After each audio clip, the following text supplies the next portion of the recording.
Nanapoy nag-comment rio. Ana siya Dol, unsa kong buhaton kung dili ko dawat sa pamilya sa kong uyab. Panotis lang dol. Kani, mao lang ni ma-advise na ako sa imuha no. Buhata ang angay buhata. Ug ipakita sila ug unsa nimo kalab ang ilang anak. Kay naman ko uba mga ginikanan god nga lantaw nila ang imong abilidad. Ug tarong ba jud ka or dili.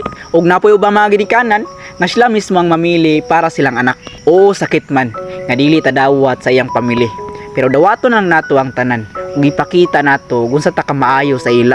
Kung dili man japon sapat ang mga pangbuhat nimo, ayaw surrender. Timan kay kung tinuod lang jud nga love nimo siya, bisag unsa pay babag sa inyong relasyon, bisag unsa pay moabot nga problema, bisag unsa pay moabot nga sitwasyon, always japon mo padayon. Oo, naman siya mga ginikanan nga ingana, nga lantaw nila sa imuha nga walang-wala ka, wala kay kwarta, dili mo mahatag mga butang para silang anak, di sila mahimong proud sa imuha. Kay lagi, datoy lang gusto nya pobre ta. Maong down ta sa panglantaw nila. Maong adjust lang gud ta. Ug ipadayon lang ngayong pagkamaayong tao. Kay moabot raw niya ang panahon nga pohon. Mahimong proud sila sa imuha. Kay kabalo ka, madato man mapobre parihara. Makauyab ka og dato tapos pobre ra ka. Talagsalan jud kay ang pamilya nga madawat ka. Og pobre po dayon pobre pug ka.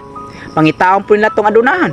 Mao ni kasagaran nga rason kung anong di ta madawat sa iyang mga ginikanan. Timan dili ang iyang ginikanan ang imong higugmaon, kung dili ang ilang anak. Maong sa may babag nga moabot sa inyong relasyon, dapat padayon ng Japon. Maong kung fail man gini mo nga di kadawat sa iyang pamilya, paningkamot ug ipakita sa ilaha ug unsa jud ang kaya nimong maabot.